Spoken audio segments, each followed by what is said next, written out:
শাবান মাসের মধ্যখানের কোন এক রাত্রিতে আল্লাহ সুবহানাহু ওয়া তাআলা পৃথিবীর সমস্ত মানুষকে ক্ষমা করে দেন, দুইজন মানুষ ছাড়া। এক, শিরিককারী।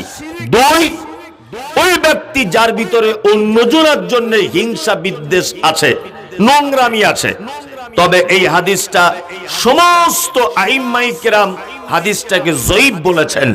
শুধুমাত্র আল্লামা আলবানী রাহিমাহুল্লাহ তিনি হাদিসটাকে হাসান বলেছেন, অর্থাৎ আমলের যোগ্য বলেছেন তিনি একাই। ভালো করে বোঝার চেষ্টা করবেন।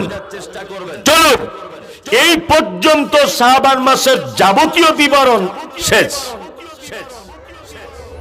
এরপরে এতক্ষণ যা বললাম এগুলো হচ্ছে আমলে সলেহ।